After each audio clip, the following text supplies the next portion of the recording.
నిన్న జరిగిన వైజాగ్ క్రికెట్ స్టేడియంలో వైఎస్ఆర్ పేరును తొలగించారు కదా, అంటే ఇప్పుడు ఎన్టీఆర్ జిల్లాలో ఉన్న ఎన్టీఆర్ పేరును కూడా తొలగిస్తారంటారా? అది వాళ్ళ విజ్ఞతగా వదిలేయాలి మనం. మరి 40 సంవత్సరాలు సర్వీస్ చేశాడు ఎందుకు? 40 సంవత్సరాలు సర్వీస్ చేశాడు ఎందుకు చెప్పమ్మా?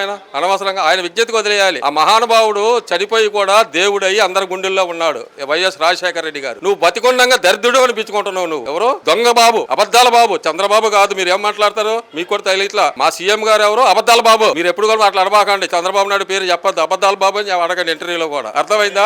అది బాబు సూర్యుడి మోసం గ్యారెంటీ. పాప ప్రతి ఒక్క తల్లుల్ని, పాప రైతులని అందరూ కూడా మోసం చేశారు. నిరుద్యోగులకి నిరుద్యోగ భృతి ఇస్తాను అంటున్నారు కదా, ఇప్పటికి వచ్చి 9 నెలలు అయింది. ఎవరికన్నా నిరుద్యోగులకు అసలు వస్తుందా? 3000 ఇస్తున్నారా?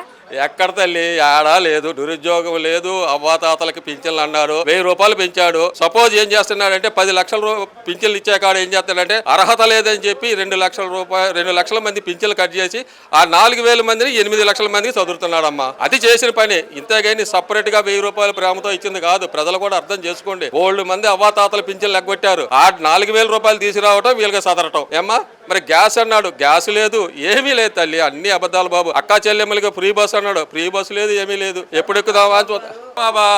ఎందుకంటే వాళ్ళ గురించి ఆ వర్మ నోట్లో మన్ను పోసారు. ఆ తిక్కలోడు ఉన్నాడు వర్మ గారు. నా అంతలోడు లేడు అని చెప్పి అన్నాడు. ఆయన నమ్మి అధినాయకుడిని నమ్మాడు చంద్రబాబు నాయుడిని.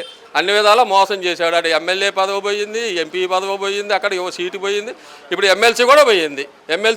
ఇప్పుడు ఆయనకి తెలిసి వచ్చింది అనమాట. ఏది చంద్రబాబు నాయుడు యొక్క వెన్నుపోటు అనేది వర్మ గారికి సాక్షాత్తుగా ఇప్పుడు తెలిసింది. సార్, అంటే ఇప్పుడు ఇది కూటమి పరిపాలన అంటారా, కుటుంబ పరిపాలన అంటారా? కుటుంబ పరిపాలన. కుటుంబము ఏది? 3 పార్టీల కుటుంబం. బీజేపీ ఎందుకంటే కొద్దిగా భయపడుతుంది. వీళ్ళు చేసే సన్నాసములను వాళ్ళకి గబక్కన రావట్లా. ఎందుకులే మన సెంట్రల్లో ఉన్నాం, ఎందుకు లేనిపోతే ఆడకపోతే సెంట్రల్లో ఏగేస్తారు మళ్ళీ పార్లమెంట్లో. వీళ్ళతో కలవదు, వీళ్ళు సావని అని చెప్పి వాళ్ళు కొద్దిగా దూరంగానే ఉంటారు. ఏ మాటకు ఆ మాట. బీజేపీ ఈ రెండే మరీ దారుణంగా.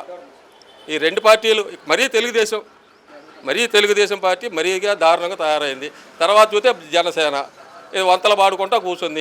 ఈయన ఏదో సినిమా అనుకుంటారు. ప్రతి ఒక్క దానికి సినిమాలో నలుగురు దండేసి ఇట్టా హా హా హా అనుకుంటున్నట్టు ఉంది. ప్రజా పరిపాలన ఇది ప్రజా పరిపాలన.